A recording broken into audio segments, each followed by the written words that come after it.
latest military news update. This is AFP Community News, hosted by Rob Suzon every 12 noon, Mondays to Fridays. Only here on DWDD Armed Forces Radio. One AFP for a stronger Philippines. NTF-CAC condemns NPA killings of 2 civilians in Sultan Kudarat. Congress assures full funding for AFP modernization and welfare programs. NCR workers get 35 peso daily minimum wage hike. More than 22,000 cops to secure SONA.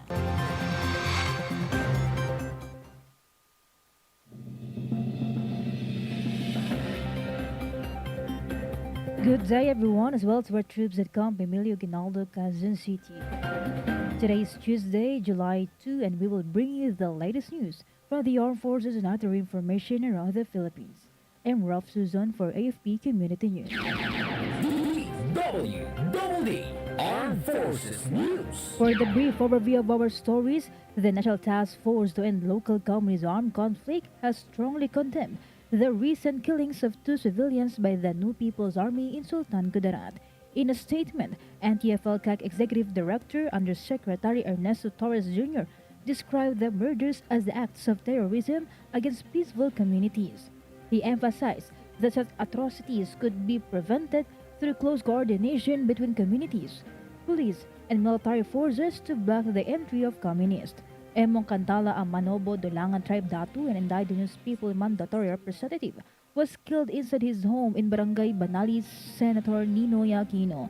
Danilo Englatera, a former NPA member who surrendered in 2022, was also killed while returning from his farm in Barangay Wasay, Calamansig. DWDD Armed Forces News. Speaker Martin Romualdez pledged financial support for the modernization and welfare initiatives of the Armed Forces of the Philippines, particularly the Philippine Air Force, in the upcoming national budget. He said that the Congress is committed in providing the necessary legislative support to ensure that the Armed Forces modernization programs and welfare initiatives are fully funded and effectively implemented. Romualdez also affirmed the House's dedication in enhancing defense capabilities, improving soldiers' condition, and ensuring national security. Moreover, he highlighted the administration's comprehensive modernization efforts aimed at equipping the armed forces with advanced technology and resources crucial for national defense. Armed Forces Radio. Report. Let us hear an update from Spencer regarding OVP recognizes Philippine Army units for contributions in nation building.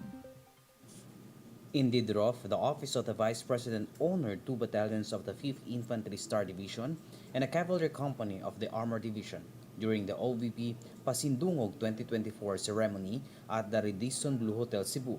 The 95th Salakni Battalion, 86th Highlander Battalion, and the 1st Cavalry Company were recognized among over 900 individuals and partners for their significant contribution to various OVP programs. Vice President Sara Duterte presented awards emphasizing the critical role of these Philippine Army units in nation building and their dedication to public service. She also highlighted the extensive support from diverse sectors, stating that the OBP would not have accomplished even half of what they have achieved without their trust, dedication, and commitment in uplifting the lives of the Filipino people. Again, this is Spencer Ross reporting for AFP Community News, one AFP for a stronger Philippines. Thank you so much, Spencer Ross. DWDD Armed Forces News. President Ferdinand Marcos Jr. emphasized the government's efforts to bolster maritime domain awareness, noting that over 400 unknown taxis in the Philippine Air Defense Identification Zone have been monitored.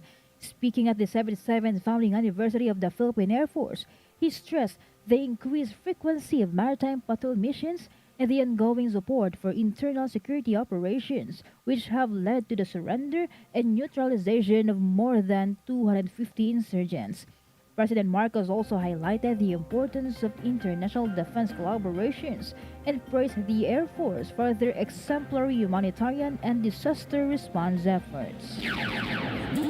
DWDD Armed Forces News. The Philippines has welcomed Vietnam's recognition of its United Nations failed to secure rights to the extended continental shelf in the South China Sea.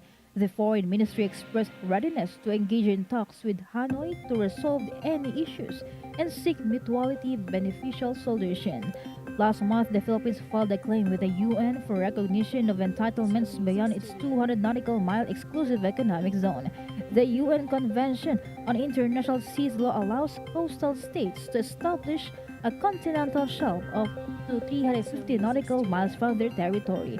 Vietnam has shown willingness to discuss measures aligning with the both nations' interests, while China's foreign ministry opposed the Philippines' submission, claiming it infringes on China's sovereign rights. Armed Forces Radio Report. For other updates, let us hear the details about Philippine Army's headquarters support groups celebrate 63rd anniversary. Go ahead for the details, Gina.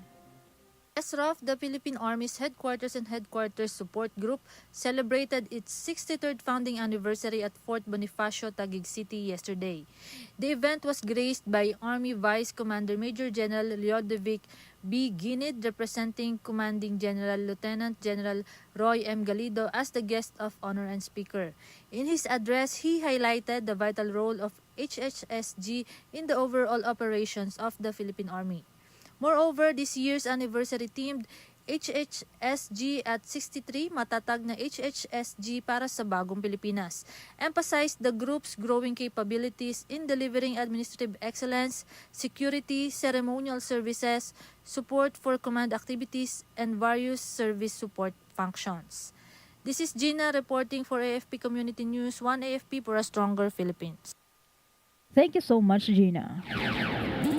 DWDD Armed Forces News. Armed Forces of the Philippines officers who serve in United Nations peacekeeping missions were honored during a flag-raising ceremony at Camp Aguinaldo, Quezon City yesterday. AFP Deputy Chief of Staff Lieutenant General Carlon Sean Garlan awarded the Distinguished Service Star to Lieutenant Colonel Noel Pataray, the Deputy Military Advisor and Assistant Defense and Armed Forces Liaison Officer to the Philippine mission to the UN. The UN Service Medal and Ribbon were presented also to 8 officials. Lieutenant General Garland commended the awardees for their exemplary service and significant contributions to international peace and security. DWDD National News. For our national news, good news to the NCR workers because the Regional Wages Tripartite Wages and Productivity Board in the National Capital Region approved a 35 peso increase in the daily minimum wage of workers in the private sector. This means that starting July 17, the new daily minimum wage for non-agriculture workers in the private sector will be 645 pesos, while those working in agriculture, service, or retail establishments will have a 608 pesos daily wage. Penalties for non-compliance with the wage increase include a fine of 25,000 pesos to 100,000 pesos or imprisonment of 2 to 4 years, or both according to Republic Act number 8188. Armed Forces Radio Report. And now let us hear our reporter on the ground for more updates about 79 IB enhances mental health awareness and multimedia skills. Go on for the details, JR. Yes, Rob.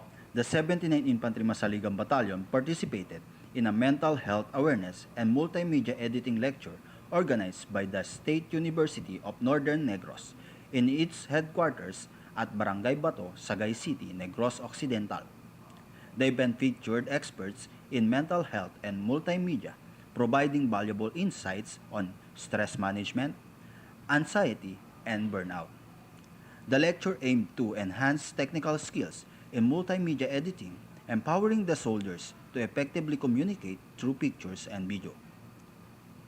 Relatedly, 79 Infantry Battalion Commander Lieutenant Colonel Arnel P. Calawagan emphasized the importance of mental health in maintaining overall well-being. This is JR reporting for AFP Community News, 1 AFP for a stronger Philippines. Thank you so much, JR. DWDD National News. More than 22,000 police personnel will be deployed to secure President Ferdinand Marcos Jr.'s third State of the Nation address, or SONA, on July 22. According to National Capital Region Police Office or NCRPO Chief and Task Force SONA Commander Major General Jose Malencio Nartates Jr., this personnel will be assigned to various border control points including around Batasan, Pambansa. Nartates said that sub-task groups led by the 5 district directors in Metro Manila would also be deployed for SONA. The NCRPO is now conducting simulations to ensure the effectiveness of their preparations. DWDD National News. And also, the House of Representatives has started to prepare for President Ferdinand Marcos Jr.'s third State of the Nation address on July 22. According to House Secretary General Reginald Velasco, they have received a lot of interest from all sectors, government, private, and NGOs to attend the SONA. In his meeting with the President last Sunday, Velasco said that the President told him to accommodate everyone. The seating capacity of the House's plenary session hall was about 2,000. Velasco said that they will open additional rooms to accommodate all the guests. Armed Forces Radio Report. We have a report coming in about third ID honors returning personnel and welcomes new officers. Go on for the details, Beth.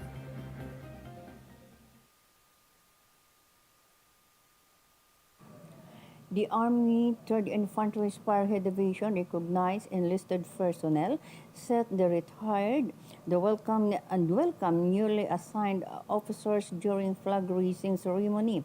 Major General Marion R. Sison, 3rd Infantry Division Commander, expressed gratitude for retiring personnel's dedicated service and congratulated new officers, emphasizing increased responsibilities with higher ranks. He also highlighted recent achievements, including dismantling the Southern Panay Front and neutralizing leaders. Major General Sison noted the capture of Francisco Balawis and a significant recoveries, affirming of division's commitment to eliminating a guerrilla front. This is Beth Tanyete reporting for the AFP Community News, one AFP for a stronger Philippines. Thank you so much, Beth Tanyete. DWDD National News. The Philippines has remained committed to promoting peace and resolving issues through dialogue and diplomacy amid Chinese aggression in the West Philippine Sea. National Security Advisor Eduardo Año said that despite all these provocative and illegal actions, our commitment and pursuit for peace and stability is not pushed to the side. Año insisted that the country has been exerting its best efforts to urge China to respect and act in accordance with international laws. The government has sent another diplomatic protest to China after a Navy sailor lost his thumb in an incident in Nayungan Shoal last June 17. DWDD National News. The National Economic and Development Authority Board, led by President Ferdinand Marcos Jr., has approved around 16.1 billion peso budget allocation for the Philippine Digital Infrastructure Project or PDIP. This aims to strengthen the country's cybersecurity and speed up the upgrade of broadband connectivity in remote areas in the Philippines. PDIP funds will be financed through the official development assistance from the World Bank. The World Bank recently called on the Philippine government to increase its investment in broadband infrastructure, following reports that the country lags behind its Asian neighbors in internet access and speed.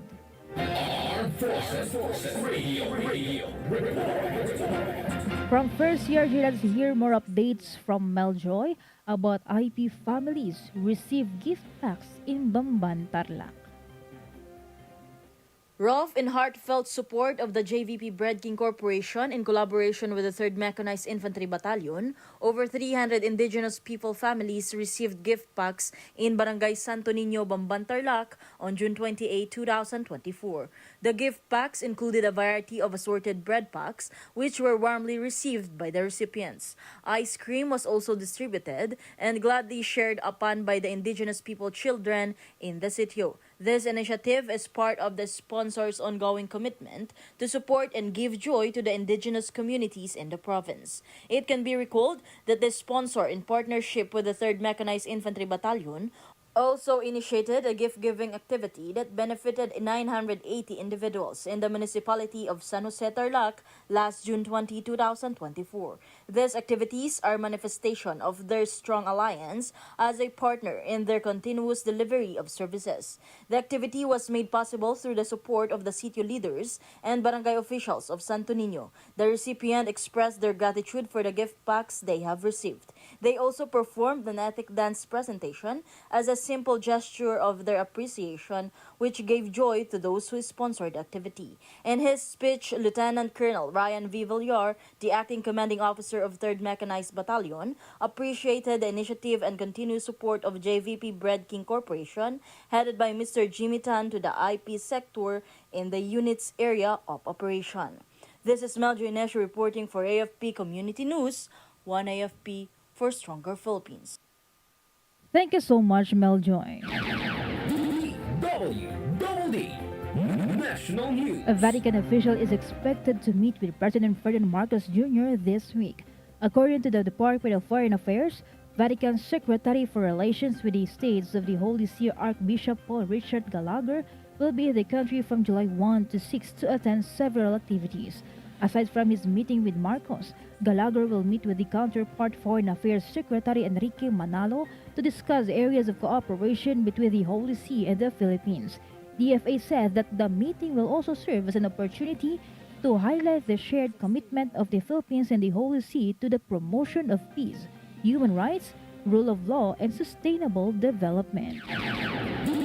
DWDD National News. The Department of Migrant Workers is doubling its efforts in shutting down illegal recruitment offices in the country. According to DMW Secretary Hans Kakdak, the agency closed down 7 illegal recruitment firms in 2023 and 11 in the first half of 2024.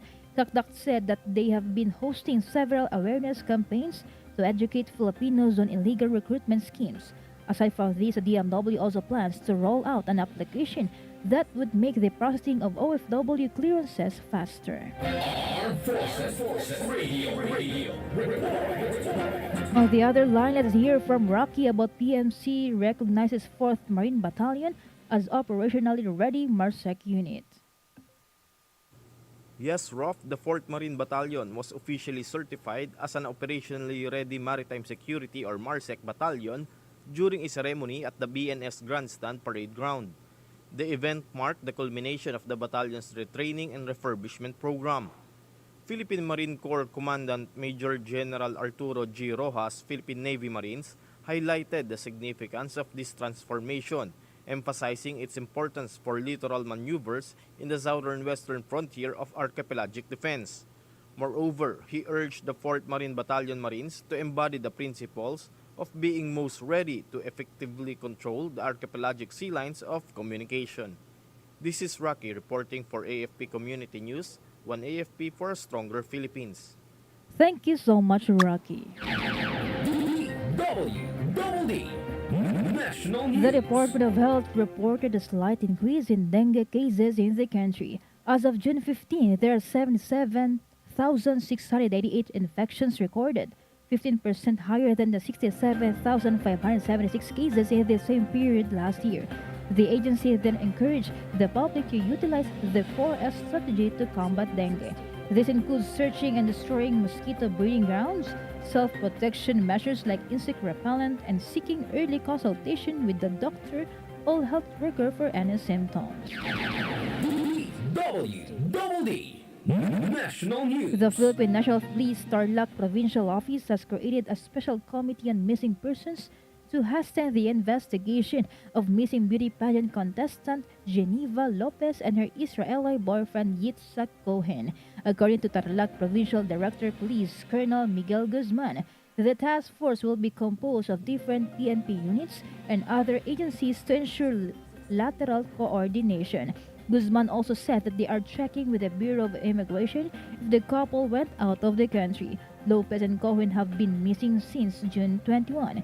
Some of their belongings were found in a burned SUV. Armed Forces Radio Report. And bring us the latest insights from the scene, we have our correspondent Terrence. Let us hear the details about the Lawmaker's 6 inquiry to unmask POGO protectors and lobbyists. Cagayan de Oro City Representative Rufus Rodriguez today urged the House of Representatives to inquire into the alleged lobbying and protection for illegal Philippine offshore gaming operations, or POGOs, by former and current government officials. Representative Rodriguez called on the House Committee on Games and Amusements and the Committee on Good Government and Public Accountability to conduct a joint inquiry on this matter. He was reacting to the revelation of POGO Chairman and Chief Executive Officer Alejandro Tenco that a former cabinet member had lobbied for the grant of franchises to illegal POGOs the authorities have recently raided in Bamban, Tarlac, and in Porac, Pampanga. However, Chairman Tenco said he is ready to reveal the roles of other controversial individuals behind these criminal POGO enterprises. He also referred to the role of former officials and conduits in granting licenses to POGO applicants with doubtful backgrounds. This is Terence Mordeno Grano reporting for AFP Community News, 1 AFP for Stronger Philippines. Thank you so much, Terrence. DWDD National News. The Commission on Human Rights expressed support for President Ferdinand Marcos Jr.'s directive to implement a whole-of-government approach to combat hunger and poverty. In a statement, CHR said that they are one with the government in this initiative. They added that this program is a reflection of the country's unwavering commitment in building a more equitable and healthy nation. In his speech at the Walang Gutom Awards last week, Marcos highlighted the role of local government units in combating hunger and malnutrition.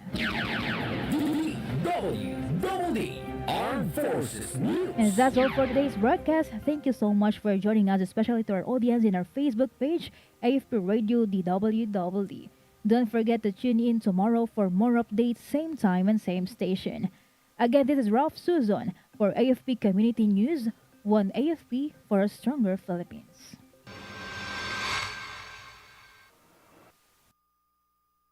Kayo ay nakatutok sa DWDD AFP Radio. Kami po ay kasapi ng KBP.